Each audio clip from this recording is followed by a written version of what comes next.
This is a story of missed opportunities, of how New York's finest repeatedly failed to snare the Mafia's most bloodthirsty killer, Roy DeMeo. What Henry Ford was to automobile industry, Roy was to killing.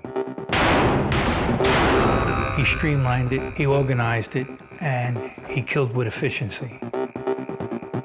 In the 1970s, DeMeo embarked, unchecked, on a murder spree. But when Roy killed you, your body was not found. His victims may have numbered as many as 200 people. Roy DeMeo was as guilty as any serial killer. Not only did he kill them, he cut their bodies up and defamed them and their humanity forever. People would be killed because they happened to accompany a target. If you looked up the word evil in the dictionary, his picture would be that. The big question is, why didn't the police and the FBI stop Roy DeMeo sooner?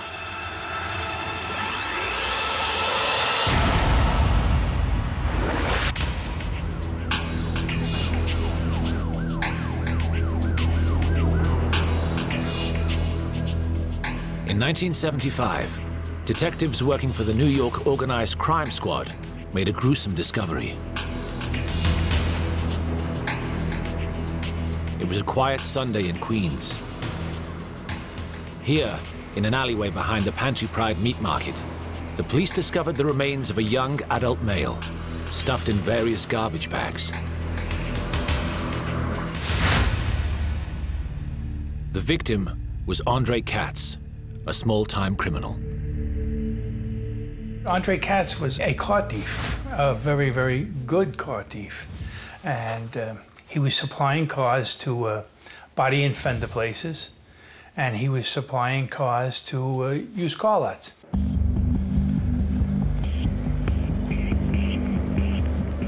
Katz came from what was then a dangerous part of town, the Canarsie district of Brooklyn. During the 1970s, Canarsie was the city's car crime epicenter. It was infamous for its body shops, garages, and salvage yards. Back then, many of the garages were so-called chop shops, specializing in cannibalizing stolen cars for the parts. But as the discovery of Katz's body showed, somebody had been chopping up more than just cars.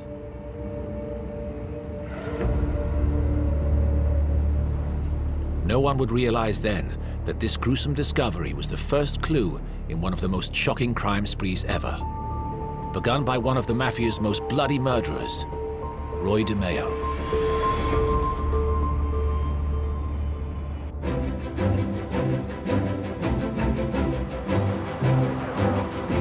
Roy DeMeo's life could have been very different.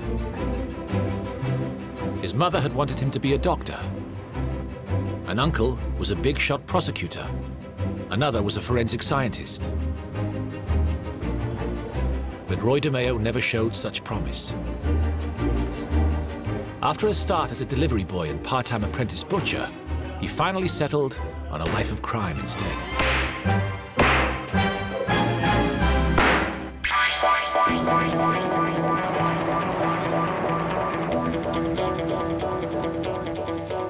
By the late 1960s, Roy DeMeo was doing well for himself in his chosen career.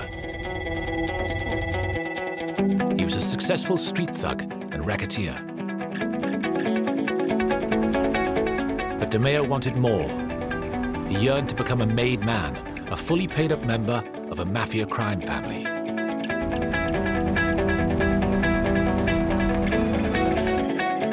And soon, he got what he had always wanted.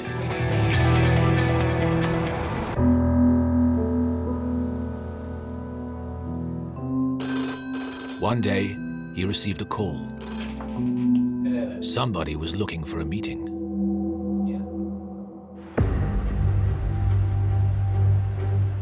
The call came from this house. It was the home of Nino Gadji. Gaggi was a mafia captain in the infamous Gambino crime family of New York. He was brought into the operation by Nino Gaggi, and Nino Gaggi worked for Paul Castellano, who was the head of the Gambino family. The Gambinos were the most powerful of the 5 crime families that ran the New York underworld. For DeMeo, it was an honor. A meeting with Nino Gaggi could be the first step on the path to becoming made.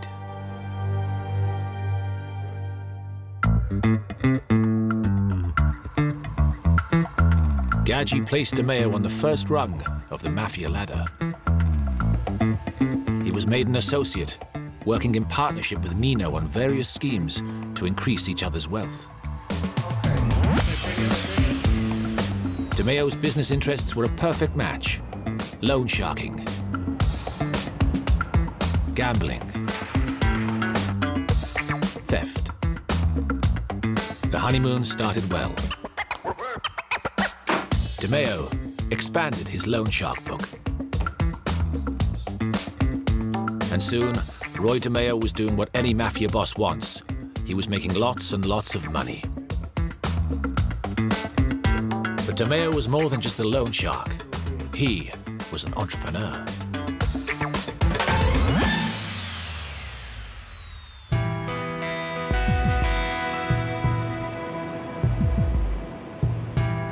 He also started to eye up other areas of criminality, like pornography. At this time, hardcore pornography was illegal. Some family bosses, including the Gambinos, frowned upon it. But DeMeo decided it was too good an opportunity to pass up. Nino Gaggi turned a blind eye for one simple reason: the money was excellent.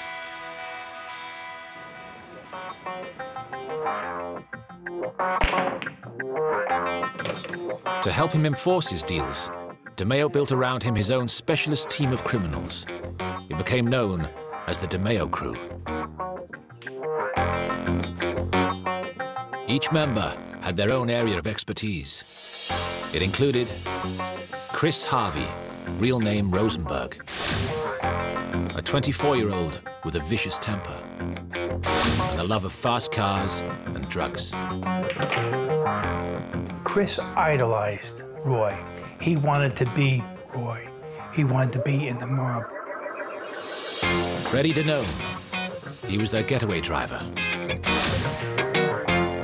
Freddie was a racing car driver and was highly respected as a car thief. He could get away with any kind of a police chase.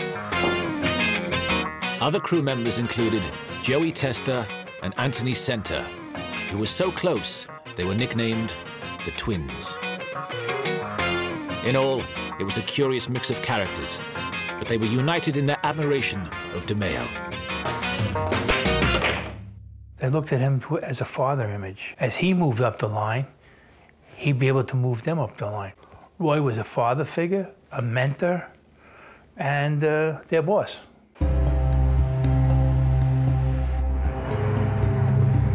The gang used to hang out at a bar here on Flatlands Avenue, Brooklyn. Today, it is a church, but at the time, it was called the Gemini Lounge and was the DeMeo gang's clubhouse and base for operations. Gemini Lounge was a neighborhood watering hole. Wasn't a disco, it was a very quiet bar where a man coming home from work could go in for a drink. The only exception to it was the fact that it was owned by Roy DeMeo.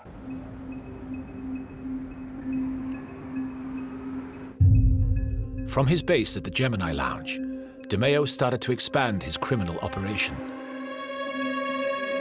Roy was an entrepreneur. He looked at many ways of expanding his business, and he did it tremendously well. In 1972, he pulled off an extraordinary feat for a career criminal. He moved into the world of finance and got himself elected to the board of directors of a small bank, the Brooklyn Credit Union. Originally, Roy got involved on the orders of Nino to help launder money. But DeMeo didn't stop there. He saw an opportunity to steal cash as well as launder it. So what had happened is Roy moved into it, organized it, but then took it a step further. DeMeo began to embezzle money. He plundered the bank's capital and got other directors to do the same. By the time he had finished, it went bankrupt. By then, it had netted him and Nino Gadji hundreds of thousands of dollars.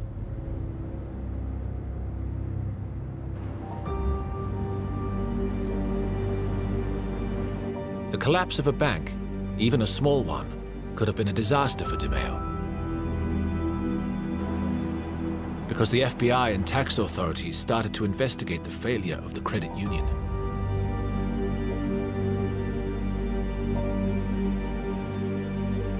But both Gadji and DeMeo had already moved on, and nothing could be pinned on them.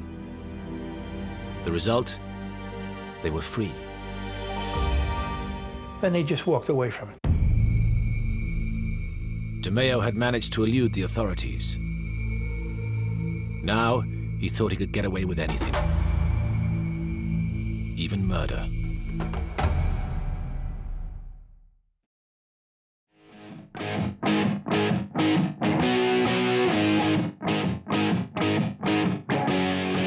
By 1973, Roy DeMeo was 32. His pornography business was doing well, but DeMeo felt it could do even better.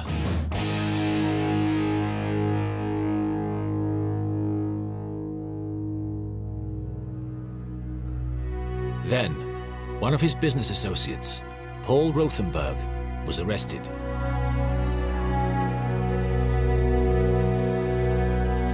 With Rothenberg under pressure, Roy DeMeo feared he might reveal his own part in the industry, so he planned to take action.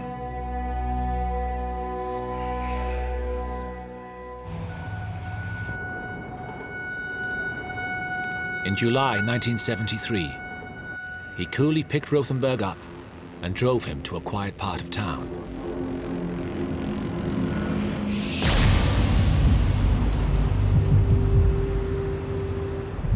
It was his very first kill. The execution changed him. He found that killing gave him power.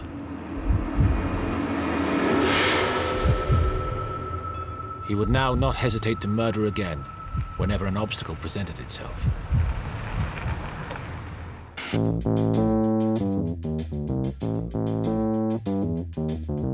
The opportunity to do more killings soon arose, due to DeMeo's increasing interest in another profitable business, car theft.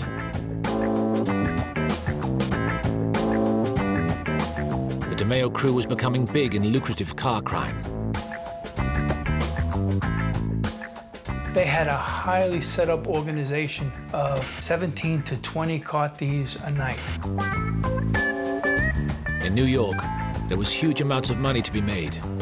A car was often worth more for spares than as a running vehicle. And everybody had their order. Everybody knew their assignment. Cars were stolen by his crew and either given new identities or broken down in the Canarsie chop shops. They were not just to go out to steal any car. They knew exactly what kind of a car they had to steal. Somebody would want a Jaguar. Somebody would want a Cadillac. Somebody would want a Porsche. They would steal on order the exact car they wanted, the model, the year, the whole routine. Any luxury car you need parts for eventually. So what they started to do then was to chop them up and sell the parts. I mean, it was a very lucrative business. It was at the height of all this that local car criminal and associate of DeMeo, Andre Katz, got into trouble with the police. Andre got pinched for narcotics. And they were afraid he would rat out to the police. Fearing that Katz would squeal, he consulted his mentor, Nino Gadji. So after having a meeting with Roy and his capo, Nino Gadji, The order came down was to kill Andre Katz.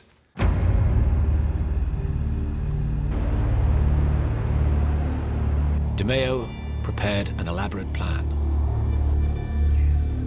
Katz was lured by a female accomplice into a trap. He was grabbed by them, and they put a noose around his head and dragged him into a car.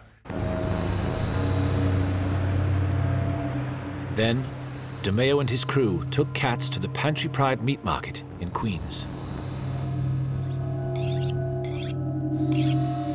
But this time, DeMeo did something different.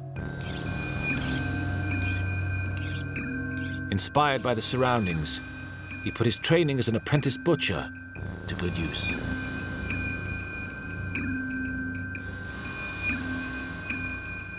That's how Andre Katz ended up in pieces in several garbage bags. The next thing you see is the headlines. This is a dismembered body found in the back of Pantry Pride. And what a bum thought was a leg of lamb was actually Andre's thigh with a tattoo on it. They wrapped it all up in butcher paper, and it was neatly placed in the fat disposal bin behind Pantry Pride. In fact, DeMeo had made a mistake. The body parts were found because the rubbish wasn't collected over the weekend.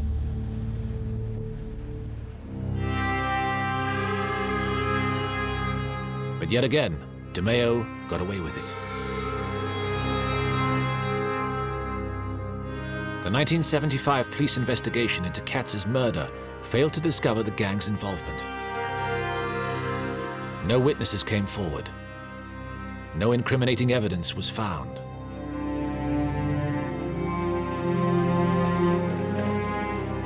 For retired homicide detective Joe Wendling, the reason was because Katz was the wrong kind of victim.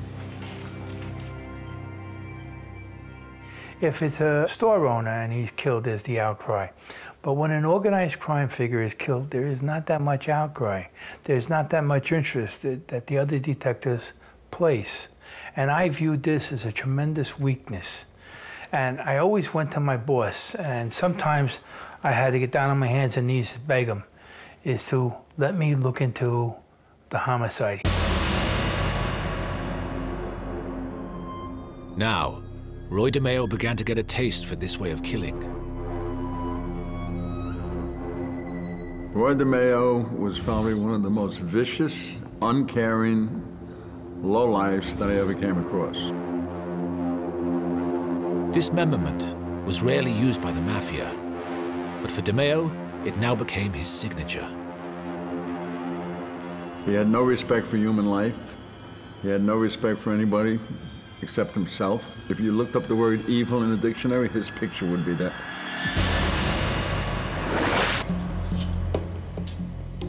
DeMeo found that anyone could be made to disappear.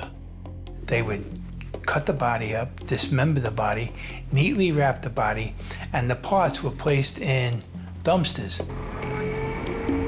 The dumpsters were emptied, and the contents taken to the immense Fountain Avenue dump in Brooklyn. All of the garbage from Brooklyn and Queens went to that dump. And the Fountain Avenue dump had a special area designated for meat byproducts. And it had to be covered immediately with dirt. Then the bulldozers covered everything. So if you dump something there, you're not going to find it ever, ever, ever. So that's why they used it. More and more people started to vanish. We had a number of people that disappeared, and we never found them. Here was a group of men that were murdering people, and the bodies were never found. Today, the dump has long since been filled and landscaped. There is little clue as to the number of bodies DeMeo sent there.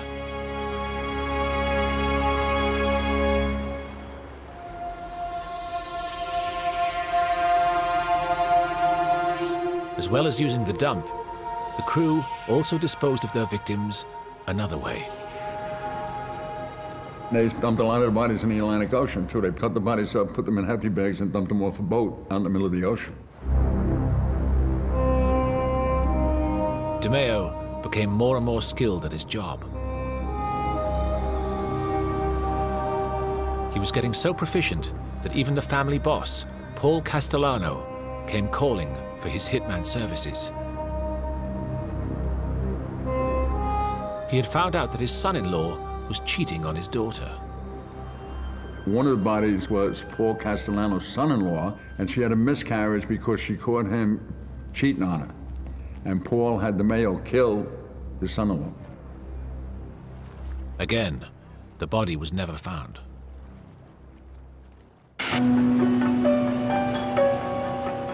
Amazingly, despite all the disappearances, the police department failed to spot a pattern, except one person, Detective Joe Wendling. First Wendling, and then another colleague in auto crimes, John Murphy, spotted something. All these murders were linked to the world of car theft. I developed an informant that said, look at the amount of car thieves that are disappearing. I think they're cutting them up, and that's why we're not finding them. But despite his lead, no one took it further. Few shared Wendling's enthusiasm to investigate deeper. In fact, the forces of law and order were in crisis. Financial mismanagement meant recruitment of police was frozen. Morale was low, and the public's faith in the police department had sunk to pitiful levels. The auto crimes unit was overstretched, and the FBI were not interested in local car crime.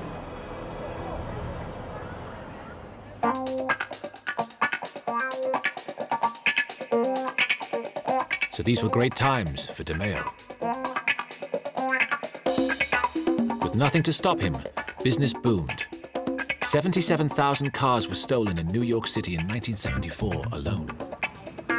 No area in the country is safe from the car thief. It affects everybody in the country. The big metropolitan areas, however, are suffering the most rapid rate of growth. For DeMeo, the money kept flooding in. Oh, it was a tremendous epidemic of car crimes in New York. And there was a tremendous slew of warehouses found with skeletons of cars in them.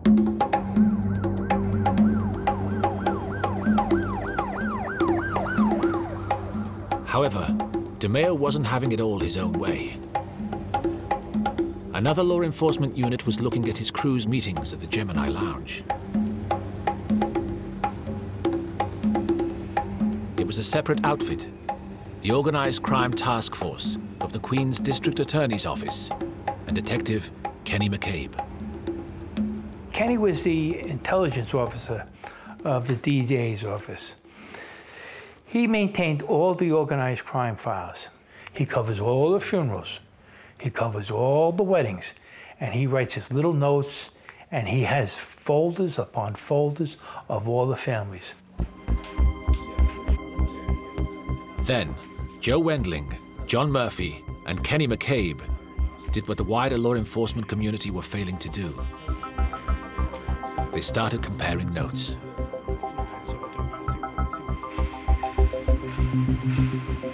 Convinced DeMeo was involved in murder, the men started surveillance, but they could only do so in their own time.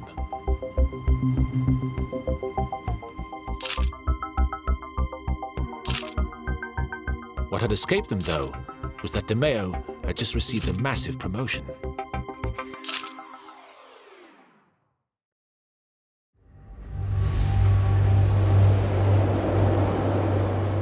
In 1977, Roy DeMeo got what he had always wanted. He became a fully paid-up mobster and was formally inducted into the Mafia crime family. There was two ways of being made in the mob. You become an earner or you become a hitter, right? You kill somebody, you earn. Roy DeMeo was both. Roy DeMeo became a so-called made man, working full-time for capo Nino Gaggi. It was a huge moment in DeMeo's life and the realization of a dream. So DeMeo and his crew were over the moon. With this elation came more murders. It was going so well, the crew even took up freelance work for any paying customer. It was murder for hire, what became known as the murder machine.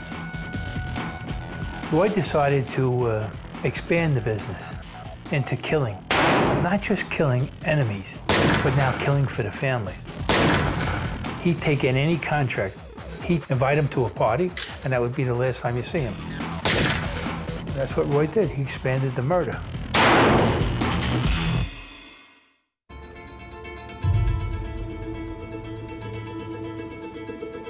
1979 was a high point for the DeMeo murder machine. To cope with demand, the crew took the killings and dismemberments in-house. Now most hits were done in the rear of the Gemini Lounge, using a well-practiced method. Now behind the Gemini Lounge there was an apartment rented by a guy named Joseph Guglielmo. They would lure their victims to the place and they would bring them in. The victim would be shot in the head by Roy DeMeo, and the head swiftly wrapped in a towel. Chris Rosenberg would stab the victim in the heart to stop the bleeding. Then, the body would be left to drain for 45 minutes. They brought him into the bathroom and put him in the tub. Then they cut the body up and put all the parts in a hefty garbage bag. After they got done cutting the body up and draining the blood out of it in the bathtub, they all sat down with Roy DeMeo and they ordered a pizza, and they were eating the pizza with bloody hands. That's how despicable these people were.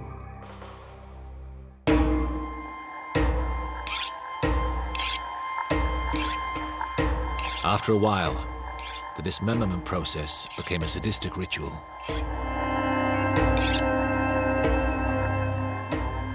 There was no need to do this. This was just, how would you say it, vicious evilness.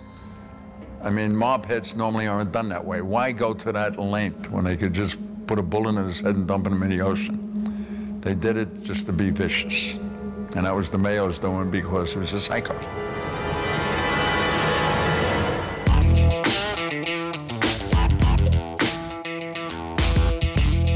Despite killing nearly 100 people, Roy DeMeo could now do bigger and bigger deals.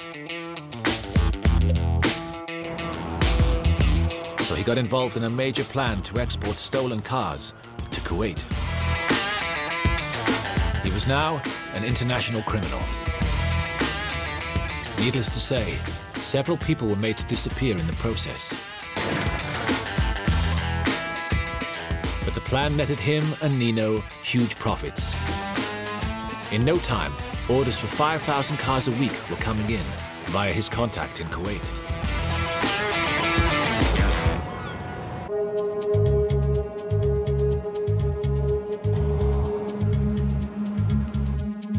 As a sideline, DeMeo was getting deeper into cocaine deals as well. Drugs were frowned upon by Paul Castellano, as they tended to attract attention from law enforcement. Nevertheless, mainly through crew member Chris Rosenberg, coke deals came thick and fast. In early 1979, Rosenberg went to Florida to buy some coke off a group of Cubans. Chris Rosenberg goes down to Florida and goes to a narcotics deal for $1 kilo, and they're going to be delivering it to New York. On his return to New York, Rosenberg made a major mistake, which would have massive consequences for DeMeo. The Cubans came to deliver the drugs. They come up to New York to sell him the key. Him being the entrepreneur that he is, says, hey, I'm not going to pay them. I'm going to kill them. And he kills them. He winds up killing 3 people. The Cubans' bosses were outraged by Rosenberg's actions. When Roy found out this, he said, they're going to send an army up here And he said, they're going to kill you. And they said, what name did you use? And he says, I went by Chris DeMeo. Roy says, my God, my family's dead. They're going to come up here and kill my whole family. Rosenberg's killings risked an all-out Cuban war with the Gambino clan. In recompense, the Cubans demanded a scalp in what became known as the Cuban Crisis.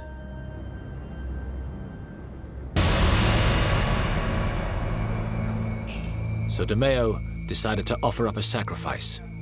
His friend, Chris Rosenberg. So he decides Chris has to go. They stab Chris, he shoots Chris. They had to make sure the Cubans knew they had kept their part of the deal. So DeMeo could not make the body just disappear. He needed a stunt. Chris can't be dismembered. Chris has to be left, so it's going to make front-page headlines. They parked him on Floyd Bennett Field, sat him in his car, put a 9mm between his legs, and then machine gunned the car. And yes, it did. It made front-page headlines.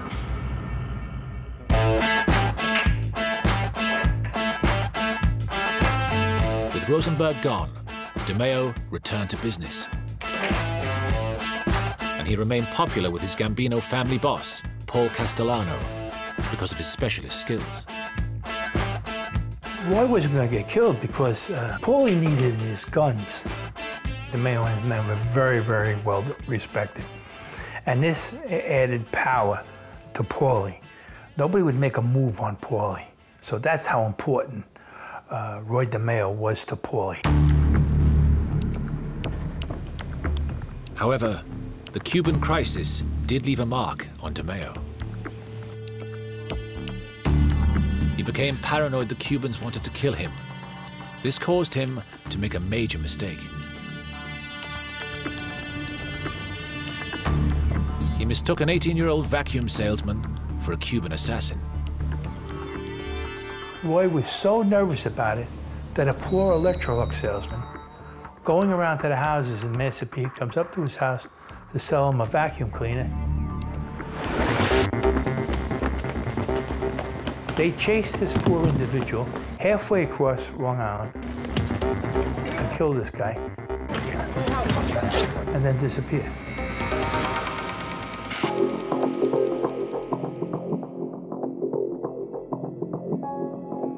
Despite the killing being in broad daylight, law enforcement drew a blank. No witnesses dared come forward.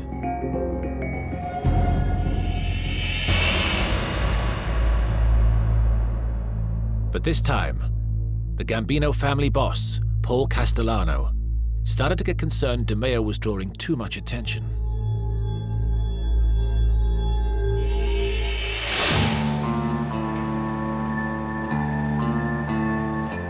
Then, in late 1979, Castellano wanted to kill two made men in his family, so he instructed Nino Gaggi and Roy DeMeo to make the hit. And the order was sent down to Nino Gaggi, kill him, and you do it. So Nino trusted his right-hand man, his top killer, Roy. So they set up a meeting with a father and son. They had them in the car, but the father realized this is not going to turn out well.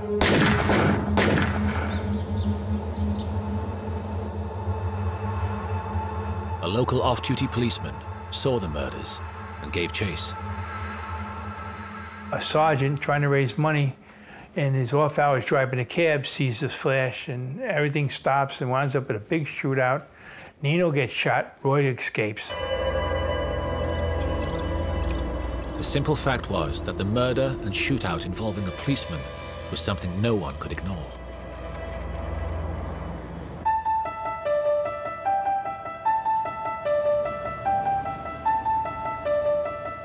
So at last, the investigators began to join all the dots between DeMeo and his crew, between car crime and the numerous Canazzi murders, and between Nino and headman Paul Castellano. Then, the FBI made a key breakthrough.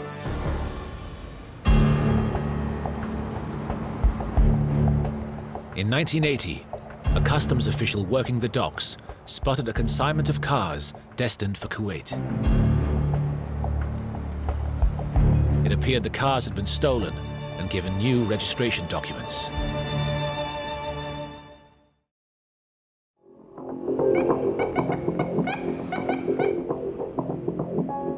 The intelligence quickly led to a warehouse.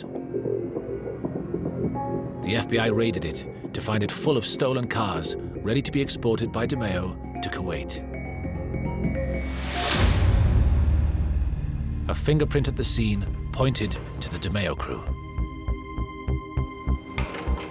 It just showed you the scale of the case.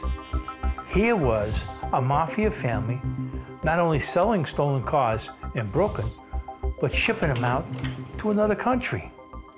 I mean, this was unheard of. This now became an international case. It became very interesting to everybody, and everybody wanted a piece of the cake.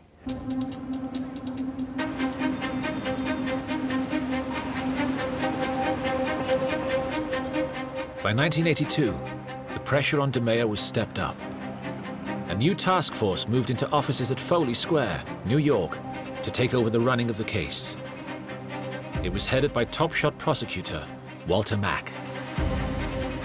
Walter is such a total attorney. And this guy, Walter Mack, is one of the finest prosecutors I ever met, without any question. I mean, the guy had guts, and he's the one who put this whole case together. The man just throws himself into a case with his full soul. Mack's task was to bring all the crime agencies together under one roof.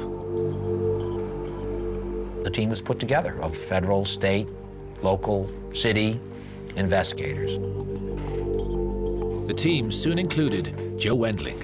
We sat down, we sparked Walter's interest, and we asked Walter to make a promise to us that if he took this case, he would see it through its end.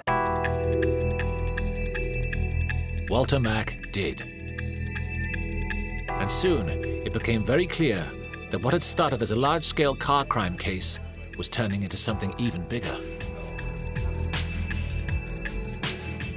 The police department at the time had brought an auto crime case over to us. It really wasn't considered a mafia case, although there was some expectation that the mafia would emerge. It was pretty much an auto crime case. As Mack and the team investigated further, Roy DeMeo's murder machine emerged. And what happened in the next 6 months to a year was an extraordinary combination of motivated investigators who felt strongly that the individuals in the crew had evaded responsibility for truly heinous acts, and they were looking for some means and mechanism of perhaps drawing it all together. Slowly and surely, Mack and his team built the case against DeMeo and his boss, Nino Gadji. This time, they were determined they would not elude them. It was a commitment to the victims, the moms, the husbands, the wives, the brothers, the sisters, that it was time to bring justice to this situation, and that's what kept them going. One tactic they explored was to pester DeMeo to see if he would crack.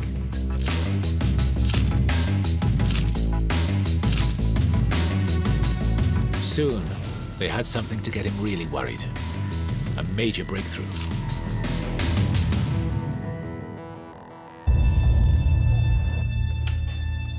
One day, the phone rang. A new informer, calling himself only Harry, professed to knowing all about the stolen car ring. Harry was Vito Arena, an associate of the DeMeo gang. We take him into Manhattan on a Sunday night with nobody there except the U.S. attorney and us, and we sit him down, And we tell them what we want. We want all the information about the chop shops and the homicides. Arena began to sing, and their jaws dropped. Vito Arena sits us down for the next week and a half and fills us in on every homicide they did, and how they did them, and how they cut the bodies up. Says the easiest part of the body to chop up is the head.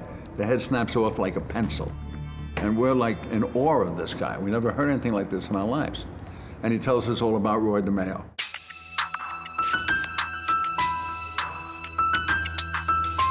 To prove his credentials still further, the informant pointed the team to one of the victims, Joe Scorney.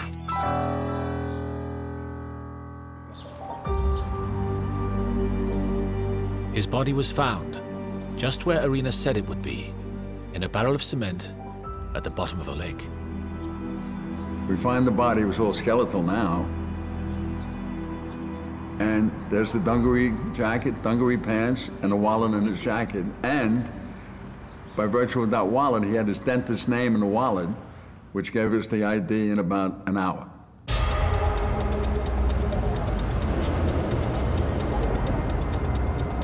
As a result, Joe Wendling was sent to the Gemini Lounge to confront DeMeo and to offer him a deal to see if he could be turned. They knew Roy was involved in so many murders, so many killings, that he would be a wealth of information to the police. Roy DeMeo was having none of it. Instead, Joe Wendling found it was DeMeo who was offering him a deal. Roy said, "You can take me down. You guys, you're old timers. Why do you want to get involved in it? $1 million, Swiss bank account, wife's name. Give me the former and go live like a king." I turned around to Roy and I said, "I'd sooner take you out of the trunk of your car." I said, "But come with us and I'll save your life." He said, "I'm a good soldier. I'm in the mob. And when they call me, I'll go like a good soldier."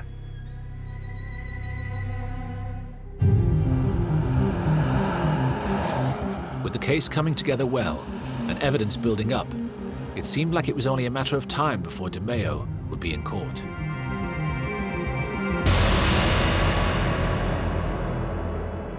Then a disaster that risked ruining everything. As the trial date approached, Roy DeMeo went missing.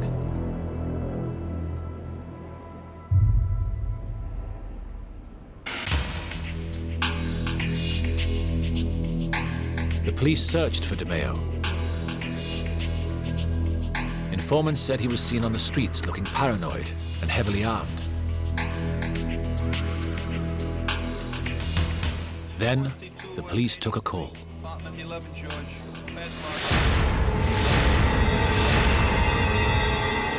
Roy DeMeo, the ruthless murderer, was found dead in the boot of his Cadillac. I went down there, when they popped the trunk, there was Roy, frozen to a chandelier.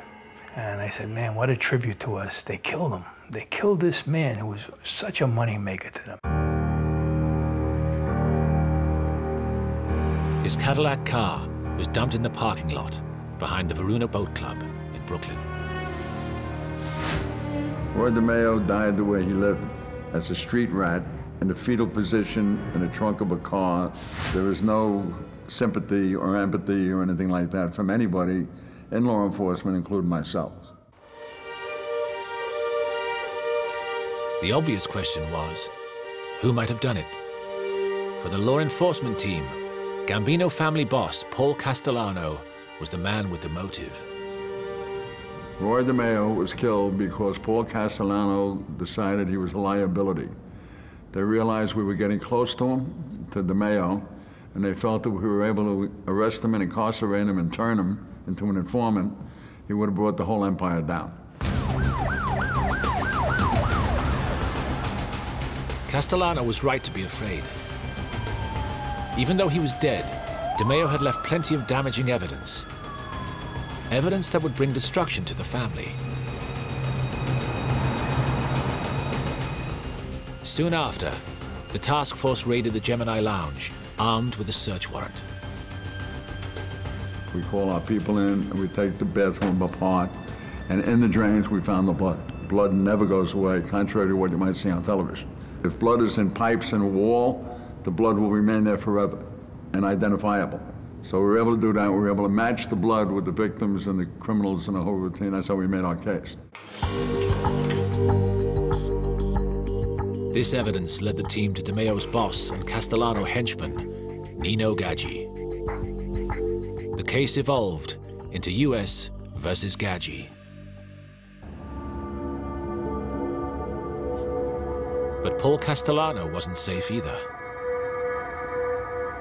He too was called to face a trial.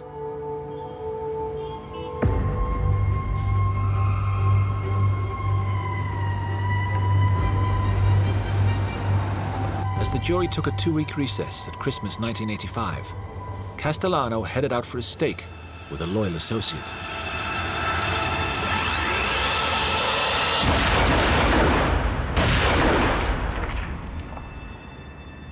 He was cut down by unknown gunmen.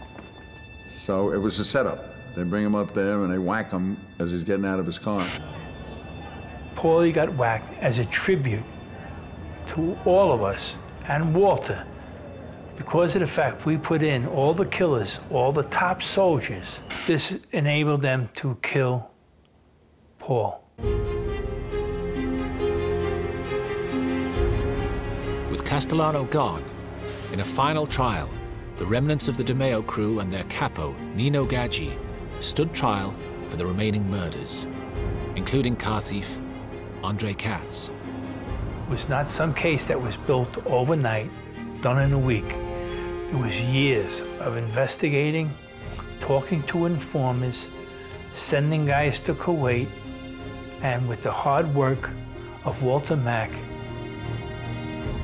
In the end, the worst killer the Mafia ever produced left as his legacy not only a crime family in disarray, but also something more chilling.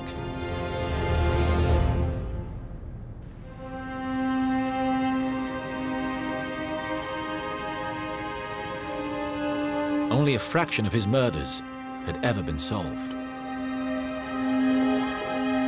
The truth is, we will never know the real number. Roy bragged about 150 individuals, and I would say we're somewhere between 150 to 200 is probably an accurate number. I think Roy was extremely efficient and vicious in protecting his turf. We had people calling us, about their daughter that disappeared, who, hang on at the bars or stuff like that, and as to which we had no information. As far as giving victims justice, that's kind of nebulous. How can you ever accomplish that? I'm of the school thinking that there is no such thing as closure for the families of victims. Roy DeMeo was as guilty of serial killing as any serial killer. Not only did he kill them, he cut their bodies up and defamed them and their humanity forever.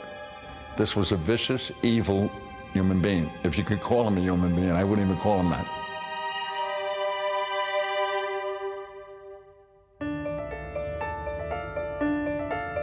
In missing several vital opportunities to stop DeMeo, the law enforcement machine must take its share of the blame. But that same law enforcement machine did eventually come together. Yet the overriding question remains, could it have done so sooner and found answers for the families of his victims?